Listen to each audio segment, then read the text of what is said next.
Party games. Who doesn't love a good party game? Everyone knows the classics. Mario Party, WarioWare, Jackbox, Asterix Mega Madness. Anyone? Back in the early 2000s, some Kellogg's cereal boxes would come with demo discs for video games inside, and we happened to get one for this game called Asterix Mega Madness. Now, I never really read the Asterix comics when I was younger, so this really is one of my only references to the series. Although I did actually go to Parc Asterix in France once. That was pretty good. Apparently, playing this demo would get me and my brother laughing our heads off all day. But for some reason, we never got the full game. Thanks, Mum and Dad. Well, I finally went ahead and got the full game, so let's see if it's as crazy as I remember it being. Spoilers. It is. Asterix Mega Madness was developed by Unique Development Studios AB and published by Infogrames in 2001 on the PC and PS1. The game starts with a bonkers language selection menu, where a board dresses up and performs a mildly offensive stereotypical action, such as being a frog, drinking tea, or wearing lederhosen. The main menu shows the 4 stars of the game: Asterix, Obelix, Cacophonix, and Mrs. Geriatrix. As far as I'm aware, they look pretty faithful to their cartoon counterparts, and look, they even hate on Cacophonix in the digital world too. The PC version of the game lets you play 2-player locally, so I played with my brother to see if the game reached both of our high expectations. The main gameplay mode is Mega Madness, which has a loose story to try and find the bravest member of the village through a contest, with 4 days of games. The first game, boringly titled Shoot and Score, involves exactly that, shooting a whole range of projectiles at incoming objects and at a bunch of Romans. This isn't exactly the most politically correct game ever. I should also add now that the game does feature some pretty unacceptable portrayals of black stereotypes. I believe the original cartoons, originating in 1959, also contained similar offensive portrayals, so it's a shame that they still put these into the game, but I suppose it is a reminder of how far we've come since 2001. Back to the game. The sound effects here really emphasise just how crazy this whole game is. Yeah. Getting hit by the flying objects knocks you out for a few seconds, but isn't too much of an issue. You can also aim at the birds in the sky, the Roman armies marching along, and the boats in the background for extra points. This game is pretty good. It can be a bit overwhelming. I'm not even really aiming in particular. I'm just shooting. But there's no massive loss for getting hit, so it does balance out. This game was also one of the 3 from the demo, so obviously I'm a massive pro at it. Yes! What? The commentator for the game is also brilliant. On your marks, get ready, set, go, go, go! And it's especially dumb when you input your initials for getting a high score. Mrs. Geriatrix! Mrs. Geriatrix! The next game, Recipe Run, involves you running around a forest arena on foot to gather a selection of ingredients for a potion for Getafix, where each time you play the ingredients are different to spice it up a bit. Bringing the ingredients back to the cauldron in the centre banks them and scores you a lot of points, and points are what matter at the end of the day. You already won! Oh, buddy. Bashing Romans scores you a few points, but can also make them drop red or blue potions, which make you invincible or faster respectively. Watch out though, your fellow ingredient seekers can also bash you to make you drop your ingredients. You stay back. No! No! Infuriating but hilarious at the same time. This game slaps on the slapstick heavily. Ha pun. Next up is Food Feast, the second demo game, and it used to be a favourite when I was young. At the end of the day, it is just a button matching minigame. Oh, rubbish at this. Why can't you do it? But visually it's pretty fun. Watch Mrs. Geriatrix put away a roast turkey like it's nothing. Jesus Christ. You also get the opportunity to steal your neighbour's food and bash their face in when they try to steal yours. Every now and then the food will have gone off, and if you eat it instead of chucking it away, let's just say that food poisoning is not the one. If one of the human players scores highest at the end of the day, the following day is unlocked. The second day starts with a big boar hunt, as Obelix has managed to polish off all the remaining food supplies. Playing similarly to Recipe Run, Boar Bash involves you running around the forest, pulverising as many boars as you can, along with any Romans that dare get in your way. This game was fun, Get off me. but probably would have been better placed before Recipe Run, as it is kind of like an easier version of it. Also, there are times where you just can't find any boars for ages, which can be a bit annoying. The next game, Shield Chase, has you auditioning as a shield bearer, where you have to carry someone on a shield for 2 laps around an assault course, pressing buttons to lean them left or right and not let them fall over, wasting precious time. This game was actually really hard, and I just couldn't get the hang of it for ages. Press the wrong button. Same. Whoa! This game.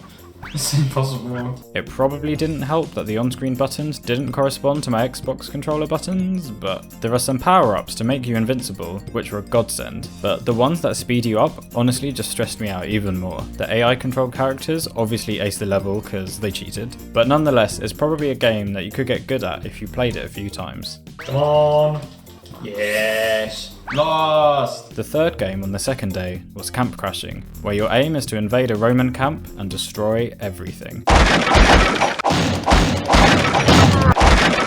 This level was okay, not much to it, but definitely cathartic to destroy as much as possible. Look, you can even pick up a Roman soldier and use him as a stick to hit things. I've got a Roman. The final tough guy Roman drops 2 keys to chests that earn you a lot of points, but besides that, there's not that much to say. At the start of the third day, Asterix and Obelix return to the village with a catapult, and so the first challenge is a catapult chase. This was the third game from the demo, and it's pretty great, probably the best one. Oh, this game is legendary.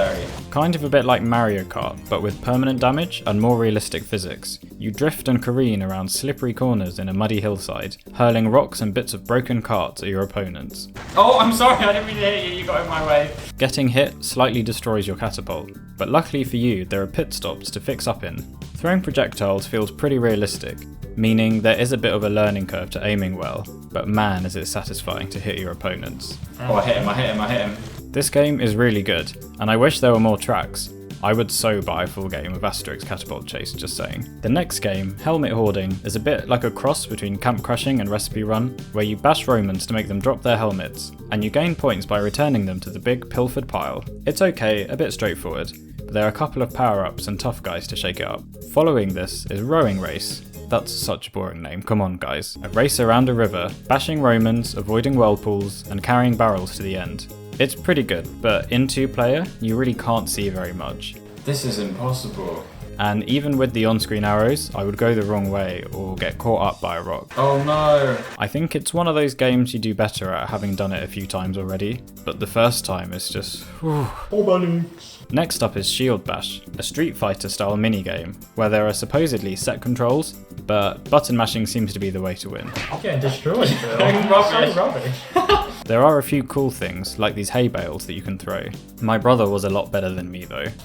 Spamming all the buttons until you win. That's how these fighting games work. I have to say, the graphics in this game are pretty good, with a cartoony style that really emphasises the goofiness and slapstick nature, with perfect sound effects.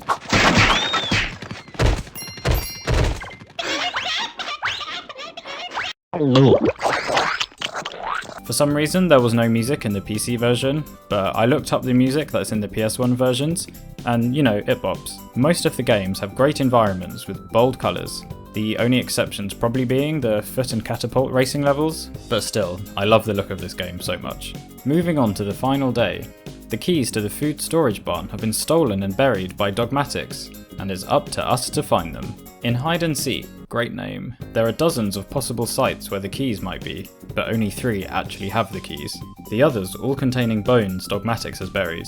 This game involves frantically running around the village, digging in the hope you find a key, and chasing down and bashing any of your opponents who may have found a key and are sneakily trying to return it to the food barn. Also, the AI are really aggressive in this game. Cacophonix is after me. Cacophonix is after me. Ah! No! This game was fun, and again I would have loved to see a bit more variation on it. Galley Smash is another boat game, but much like Boar Bash with Recipe Run, probably would have been a bit better being placed before Rowing Race, as it's a lot simpler and would have been perfect for learning the controls for sailing. In this game, your aim is simple, Smash as much as you can, either by hitting things with your oars or by ramming into things at high speed. It's a fun little game, but a bit simple. Next up is another shield racing game, Obstacle Course. Here you are being carried on a shield by a Roman, where you can whip the Roman to make him jump.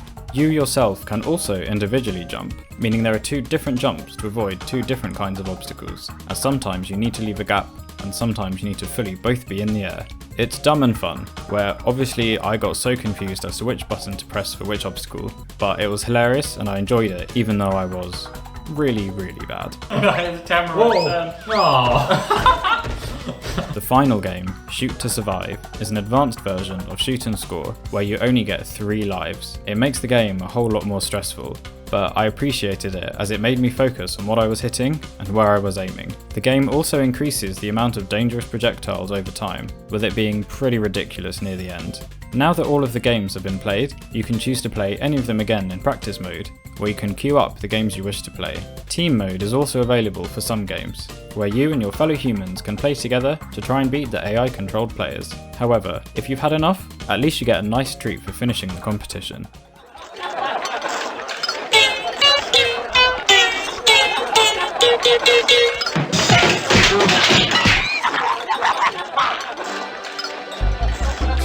So, that's Asterix Mega Madness.